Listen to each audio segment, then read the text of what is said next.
बिस्मिल्लाहिर्रहमानिर्रहीम। अस्सलाम वालेकुम स्टूडेंट्स, उम्मीद है कि आप सब लोग ठीक होंगे, खुश होंगे और खैरियत से होंगे। अच्छा स्टूडेंट्स, आज जो हमारा टॉपिक है वो है सेकेंड ईयर के यूनिट 1 का इलेक्ट्रिक फ्लक्स। कि फ्लक्स क्या चीज़ है, इसके बारे में आज हम डिस्कस करेंगे और ये किस पे डिपेंड करती है, ये स्केलर है या वेक्टर है, क्वांटिटी कौन सी है, ये सारा कुछ आज हम इस वीडियो में डिस्कस करेंगे। अच्छा, सबसे पहले तो फ्लक्स की डेफिनेशन के इलेक्ट्रिक फ्लक्स होता क्या है, व्हाट इज इलेक्ट्रिक फ्लक्स। तो डेफिनेशन है कि number of electric lines of force passing through an area which is held perpendicular to the direction of that electric field and that area is to be placed in that particular electric field। कि अगर आपके पास एक electric field है uniform, हम अभी बात करेंगे सिर्फ यूनिफॉर्म इलेक्ट्रिक फील्ड की, ठीक है। अगर हमारे पास एक यूनिफॉर्म इलेक्ट्रिक फील्ड है और उसमें से इलेक्ट्रिक फील्ड में और हमने उसमें कोई बीच में सरफेस रख दी है, कोई एरिया रख दी है, तो उस एरिया में से जितनी इलेक्ट्रिक लाइंस ऑफ फोर्स उस एरिया में से पास हो रही होंगी, जितनी इलेक्ट्रिक लाइंस ऑफ फोर्स उस एरिया पर्टिकुलर एरिया में से जो हमने उस इलेक्ट्रिक फील्ड में रखा है, जितनी इलेक्ट्रिक लाइंस ऑफ फोर्स उसमें से पास हो रही होंगी, वो क्या होगा, उसका फ्लक्स। ठीक है, तो इससे पहले हम अब फ्लक्स को स्टडी करने से पहले हम दो तीन चीज़ों को और डिस्कस करेंगे। एक तो इलेक्ट्रिक फील्ड को, दूसरा इंटेंसिटी, इलेक्ट्रिक इंटेंसिटी, और थर्ड एरिया। ठीक है, क्योंकि ये फ्लक्स जो है ये डिपेंड करता है इलेक्ट्रिक इंटेंसिटी और एरिया पे। ये सारी टर्म्स आपको क्लियर होंगी तब आप इस टॉपिक को समझ सकते हैं। तो बी कंसंट्रेटेड और देखते हैं।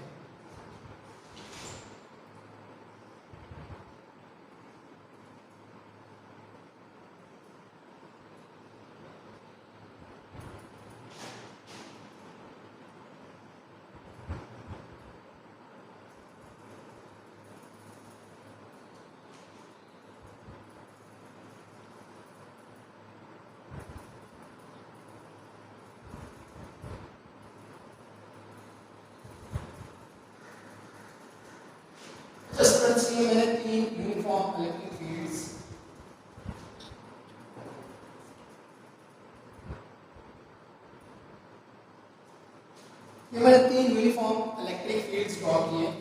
First one is this, second one is this, third one is this.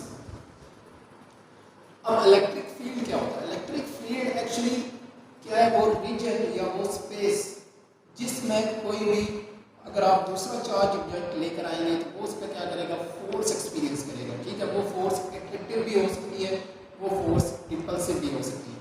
अब वो किस चीज़ पर डिपेंड करता है कि उसका मैग्नीट्यूड उस फोर्स का किस चीज़ पर डिपेंड करेगा, कि हमने ये देखना है कि वहाँ पर फील्ड स्ट्रॉन्गर है या वीकर है। अब फील्ड जो इलेक्ट्रिक फील्ड है वो स्ट्रॉन्गर या वीकर कैसे हम चेक करेंगे कि जो अगर ये देखिए इलेक्ट्रिक लाइन ऑफ फोर्स है, अगर ये क्लोजर है, अगर एक दूसरे के साथ क्लोजर है, ठीक है, और ज्यादा अमाउंट में है तो लाइक दिस, यहाँ पर ये इलेक्ट्रिक लाइन ऑफ फोर्स क्या है, क्लोजर है और ज्यादा है। ठीक है, और यहाँ पर इलेक्ट्रिक फील्ड जो होगा वो क्या होगा, ग्रेटर होगा बनिस्बत इसके, और ये जो है ये ग्रेटर होगा बनिस्बत इसके। देखिए यहाँ पर लाइन ऑफ फोर्स एक दूसरे से फार अपार्ट है। तो ये इलेक्ट्रिक फील्ड की मैंने ये तीन इलेक्ट्रिक फील्ड मैंने यूनिफॉर्म इलेक्ट्रिक फील्ड ड्रॉ किए। तो इलेक्ट्रिक फील्ड क्या कहाँ पर स्ट्रॉन्गर होगा, जहाँ पर इलेक्ट्रिक लाइंस ऑफ फोर्स एक दूसरे के क्या होंगी, क्लोजर होंगी और ज़्यादा होंगी। ठीक है, चलिए हो गया इलेक्ट्रिक फील्ड या इंटेंसिटी, आप इसको ये कह सकते हैं। इलेक्ट्रिक फील्ड इंटेंसिटी हम कैसे फाइंड कर सकते हैं? इलेक्ट्रिक फील्ड इंटेंसिटी क्या है कि वो स्ट्रेंथ है, वो फोर्स है।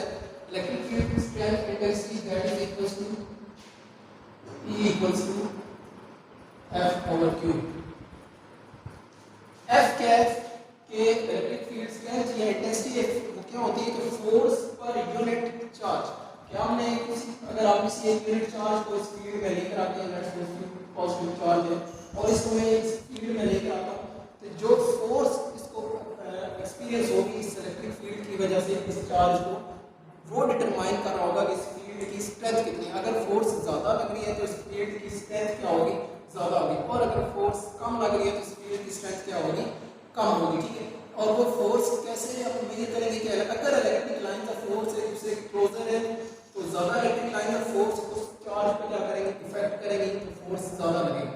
और अगर वो इलेक्ट्रिक लाइन ऑफ फोर्स एक दूसरे से फार अपार्ट है, ठीक है, अगर इसी चार्ज को मैं उठा के यहाँ पर इस इलेक्ट्रिक फील्ड में लाऊंगा तो अब इस पर ज़्यादा लाइंस इफेक्ट नहीं कर पा रही है, इलेक्ट्रिक लाइन ऑफ फोर्स एक दूसरे से फॉर अपार्ट है, इलेक्ट्रिक फील्ड क्या है, वीकर है।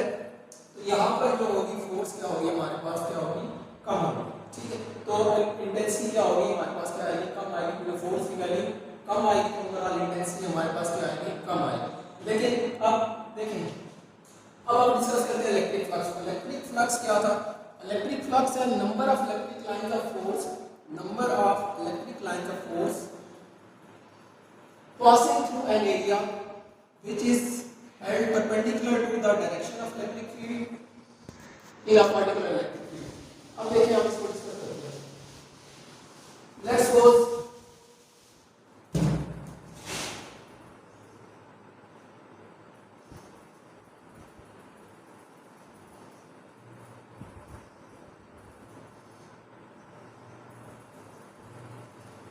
ये हमारे पास यूनिफॉर्म इलेक्ट्रिक फील्ड है। यूनिफॉर्म से मुराद के इसकी स्ट्रेंथ क्या है, सेम रेजिस्टेंस चेंज नहीं हो रही है, एरिया से डिस्टेंस गैप जा रहा है, ठीक है, यूनिफॉर्म है। और हम इसके सामने कोई सरफेस रख देते हैं, ये इलेक्ट्रिक लाइन का फोर्स है, और मैं इसके सामने यहाँ पर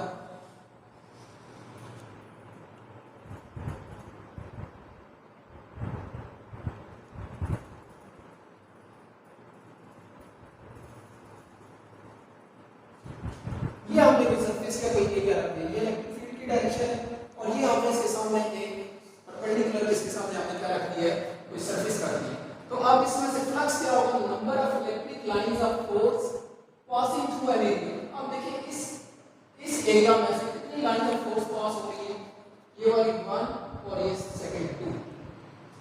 तो इसकी हमारे पास क्या आएगी, फ्लक्स क्या आएगा 2, ठीक है, और 2 क्या है, एक कांस्टेंट नंबर है। तो फ्लक्स जो है हमारे पास ये क्या होती है, ये क्या होगी, स्केलर क्वांटिटी होगी, क्योंकि ये हमारे पास एक क्वांटिटी आ रही है, एक नंबर आ रहा है, ठीक है। By definition number of electric lines of force passing through an area. तो अब इसमें से कितनी electric lines of force pass हो रही है, 1 एंड 2। तो ये हमारे पास क्या आएगा, इसका फ्लक्स क्या आएगा, तो मींस कि जो फ्लक्स है that is a scalar quantity, ठीक है। तो फ्लक्स का फर्स्ट ऑफ ऑल पॉइंट क्या होगा, ये स्केलर क्वांटिटी। इसको डायरेक्शन की जरूरत नहीं, ठीक है, ये स्केलर क्वांटिटी है क्योंकि ये किस पे डिपेंड कर रही है, नंबर पे डिपेंड कर रही है। सेकंड, अब ये फ्लक्स किस चीज पे डिपेंड करता है, देखिए अगर लेट्स सपोज ये एक एरिया है, ठीक है, ये एरिया है, और इलेक्ट्रिक लाइन का फोर्स की डायरेक्शन बिल्कुल वही जो मैंने अभी शो की है, और मैं इस सरफेस को इसके परपेंडिकुलर यूं रख देता हूं। अब इसमें से इलेक्ट्रिक लाइन का फोर्स क्या होगी, पास होगी, मैक्सिमम इलेक्ट्रिक लाइन का फोर्स इसमें से क्या होगी, पास होगी। लेकिन अगर मैं इसकी डायरेक्शन ही कर दूं, एरिया की डायरेक्शन मैंने चेंज कर दी, या सरफेस को मैंने चेंज कर दिया, तो अब तो इलेक्ट्रिक लाइन का फोर्स क्या करेंगे, इसमें से पास नहीं करेंगे और इसकी साइड से गुजर के चले जाएंगे। तो मतलब कि जो फ्लक्स है वो डिपेंड करती है किस चीज पर, कि आपने जो सरफेस सामने रखी हुई है, जो एरिया सामने रखा हुआ है, उसकी डायरेक्शन पर, उसके एंगल पर, ठीक है, कि वो इलेक्ट्रिक फील्ड के साथ, ये जो इलेक्ट्रिक फील्ड है, लेट्स सपोज ये इलेक्ट्रिक फील्ड है, वो इलेक्ट्रिक फील्ड के साथ क्या एंगल बना रहा है, ठीक है। तो अभी हम इसको देखते हैं इलेक्ट्रिक फील्ड। देखिए अब हमने सरफेस यूं रखी, यो सरफेस हमने रख दी, लेट्स सपोज हमने यूं सरफेस रखी, तो इलेक्ट्रिक लाइन का फोर्स मैक्सिमम पास होगा, ठीक है। लेकिन अगर मैं सरफेस को यूं कर दूं, तो अब ये इलेक्ट्रिक लाइन का फोर्स इसके साइड से क्या हो जाएंगे, पास हो जाएंगे। तो मींस के जो डायरेक्शन है एरिया की वो बहुत ज़्यादा मैटर कर रही है, और हमने ये चेक करना होगा कि ये जो हम सरफेस सामने रख रहे हैं ये हम किस तरह रख रहे हैं, ठीक है, इसको किस एंगल पे रख रहे हैं, इलेक्ट्रिक फील्ड के साथ। तो अगर आपने सरफेस को यूं रखा है ये, ठीक है, तो अब इसमें से इलेक्ट्रिक लाइन का फोर्स क्या हो रही है, मैक्सिमम पास हो रहा है। लेकिन अभी हमने इस एरिया का, ये जो एरिया हमने सामने रखा हुआ है, इसका चेक करना है कि यूनिट वेक्टर किस डायरेक्शन में, ठीक है। ये मेन इसमें समझने वाली बात है, इस टॉपिक में सिर्फ ये एक बात है जो समझने वाली है कि हमने चेक करना है कि अब इसका जो यूनिट वेक्टर है इस सरफेस का वो किस डायरेक्शन में होगा। यूनिट वेक्टर हमेशा क्या होता है, सरफेस के क्या होता है, परपेंडिकुलर या आउटवर्ड, ठीक है। सरफेस के परपेंडिकुलर से मुराद, अगर मैंने सरफेस को यूं रखा हुआ है, ठीक है, अब सरफेस इस डायरेक्शन में, तो एरिया का यूनिट वेक्टर क्या होगा, इस डायरेक्शन में, ठीक है, अपवर्ड। और ये, ठीक है, अगर मैंने सरफेस को यूं रखा हुआ है, तो अब इसका एरिया का जो यूनिट वेक्टर है वो क्या होगा, हमेशा इसके परपेंडिकुलर अपवर्ड यूनिट वेक्टर, ठीक है। और अगर मैं सरफेस को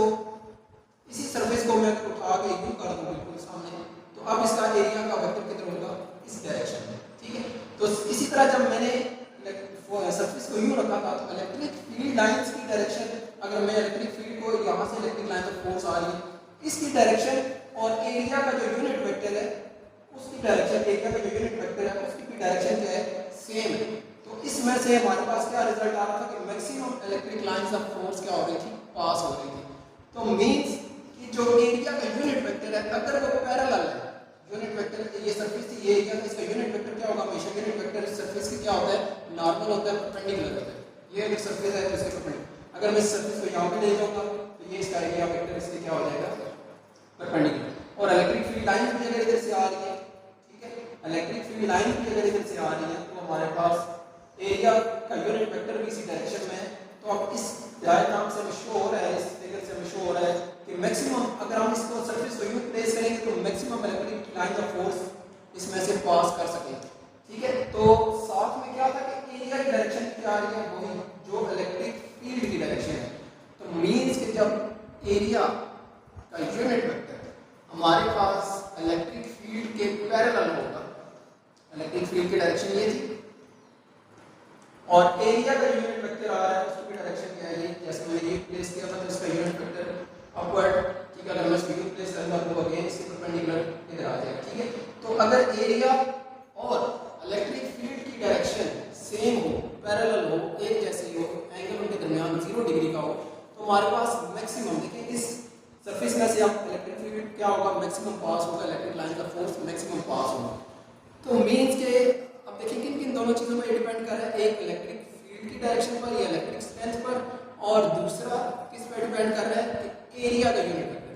अब कब मैक्सिमम होगा, जब इलेक्ट्रिक फील्ड या इलेक्ट्रिक इंटेंसिटी की डायरेक्शन जो है, ठीक है, वो और एरिया का यूनिट वेक्टर सरफेस का दोनों क्या हो, पैरेलल हो, तो हमारे पास मैक्सिमम रिजल्ट आता है। पैरेलल से मुराद के हमारे पास अगर दोनों की डायरेक्शन क्या हो, सेम हो, एक ही डायरेक्शन में, देखिए electric line of force this direction और इस एरिया का अगर मैं इस सरफेस का यूनिट वेक्टर निकालूंगा तो वो हमेशा इससे क्या होगा, परपेंडिकुलर, वो भी सेम डायरेक्शन।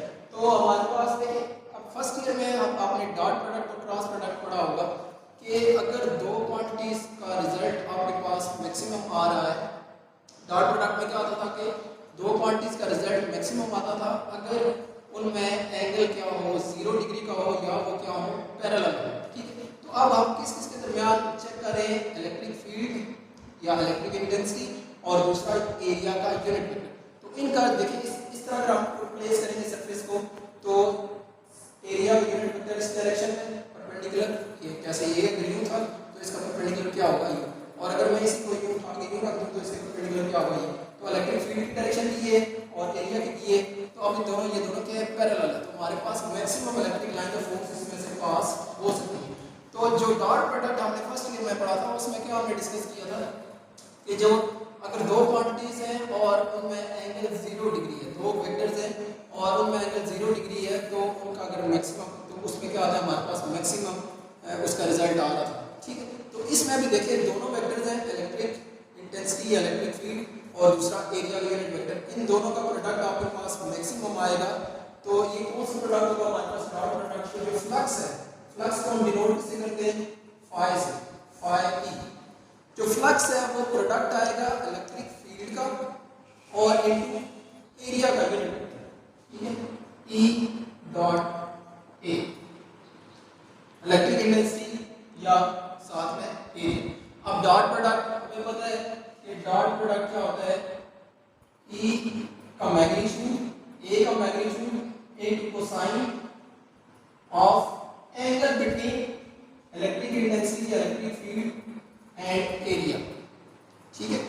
कि हमने ये चेक करना है कि अब देखिए जब हमने सरफेस यूं रखी, इलेक्ट्रिक लाइंस ऑफ फोर्स इस डायरेक्शन में आ रही है, इलेक्ट्रिक फील्ड की डायरेक्शन ये है, तो एरिया की डायरेक्शन, यूनिट एरिया जो हमेशा परपेंडिकुलर टू द सरफेस होता है, उसकी भी डायरेक्शन क्या है, यही, मतलब एक दूसरे के साथ क्या है, पैरेलल। तो हमारे पास ये जो थीटा है ना, किसके दरमियान, इलेक्ट्रिक फील्ड इंटेंसिटी या इलेक्ट्रिक फील्ड एंड एरिया के दरमियान, ये हमारे पास क्या आ रहा है, 0।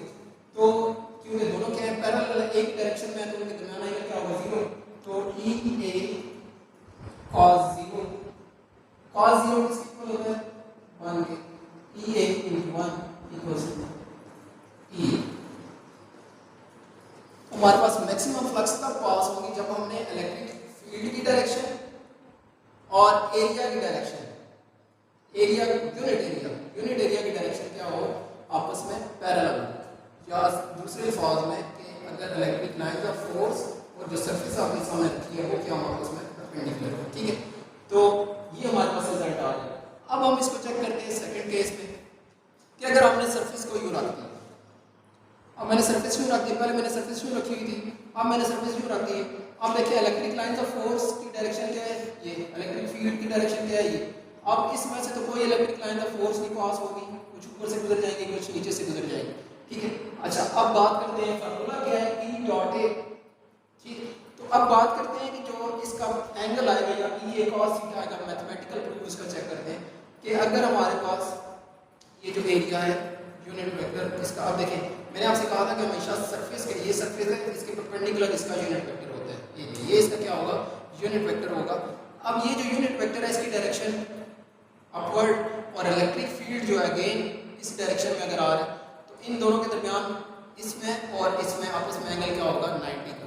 तो अब आपने जो एंगल यहाँ पर थीटा पुट करना है, अब आपने सरफेस इस तरह रख दी और उसका यूनिट वेक्टर जो एरिया का जो यूनिट वेक्टर है वो क्या है, परपेंडिकुलर है किसके, इलेक्ट्रिक फील्ड के, क्योंकि इलेक्ट्रिक फील्ड की डायरेक्शन ये है और एरिया का जो यूनिट वेक्टर है, एरिया का जो यूनिट वेक्टर है उसकी डायरेक्शन ये है। तो ये आपस में क्या है, एक यूं है और एक इलेक्ट्रिक फील्ड इस डायरेक्शन में आ रहा है और एरिया का यूनिट वेक्टर क्या है, इस डायरेक्शन में। तो इन दोनों के दरमियान आपस में एंगल क्या होगा, 90 का।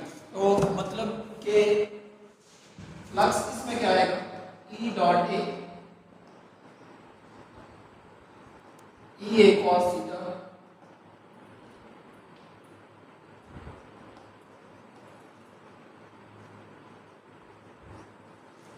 देखिए मैंने क्या लिखा है, E ए cos 90, क्यों कि एरिया और इलेक्ट्रिक फील्ड के दरमियान जो एंगल है वो क्या है, 90 डिग्री।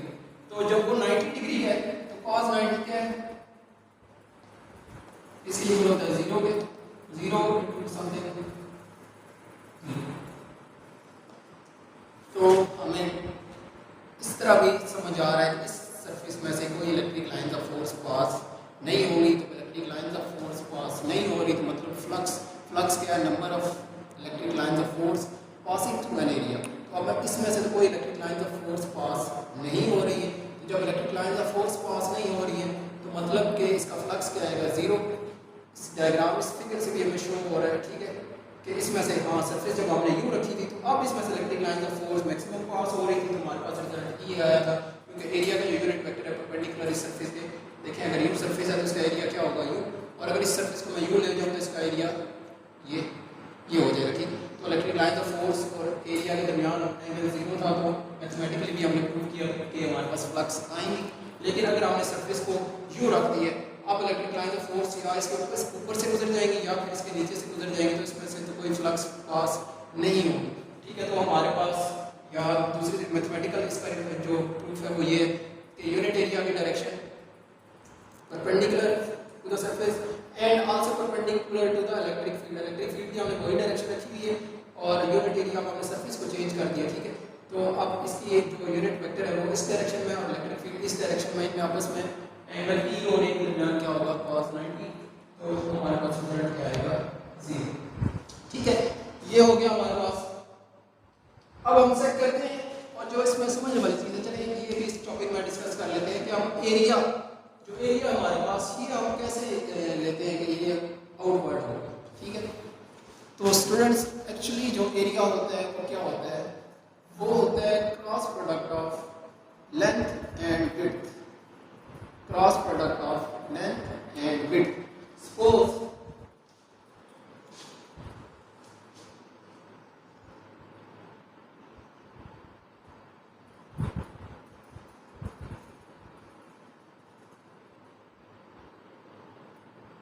ये लेट्स सपोज ए है, ये बी, ये लेंथ है, ये इसकी है विड्थ है।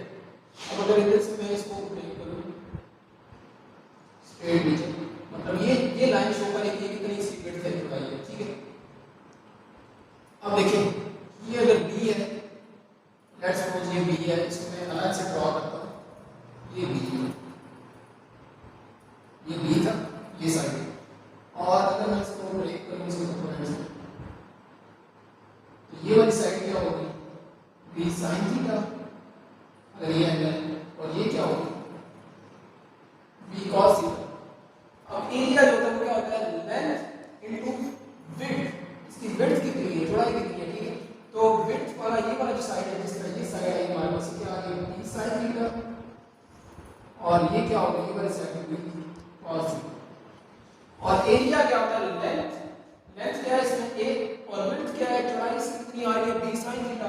तो एरिया हमारे पास जो आएगा, area equals to a cross b equals to ab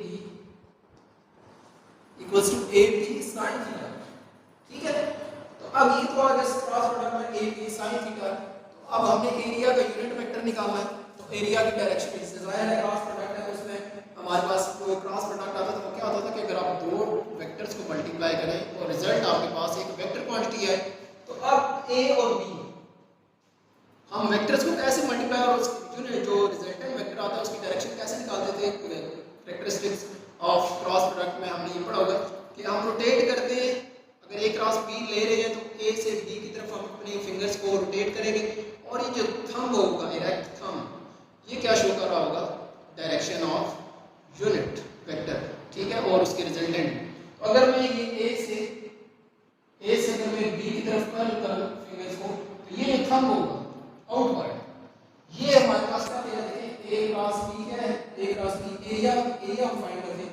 तो एरिया का जो यूनिट वेक्टर आएगा, ये उसकी डायरेक्शन क्या होगी, हमेशा सरफेस के आउटवर्ड, उस प्लेन के आउटवर्ड जिसमें ये a और b होंगे। जिस तरह ये इसकी लेंथ है, ये इसकी विड्थ है, तो अगर मैं लेंथ a क्रॉस b ले रहा हूं, a क्रॉस b, तो हमेशा मेरे पास क्या आएगी, एरिया का जो यूनिट वेक्टर आएगा वो क्या आएगा, परपेंडिकुलर आएगा। तो इसी तरह अगर मैं सरफेस को यूं रख दूं, तो मैंने आपसे कहा था कि एरिया का यूनिट वेक्टर उसके क्या होगा, परपेंडिकुलर। अगर मैं सरफेस को यूं ले जाऊं तो एरिया का वेक्टर क्या होगा, इस डायरेक्शन में। उम्मीद है कि आप सबको कुछ आइडिया हो गया होगा इसके बारे में, इलेक्ट्रिक फ्लक्स के बारे में, ठीक है। तो फ्लक्स एक्चुअली क्या है, number of electric lines of field, number of electric lines of force passing through any area which is held in a particular electric field, ठीक है। तो इसके ये स्टेप्स थे जो कि आपके बुक में गिवन है। तो इंशाल्लाह नेक्स्ट वीडियो में मिलेंगे किसी और टॉपिक के साथ। तब तक अपना ख्याल रखिएगा। पाकिस्तान जिंदाबाद।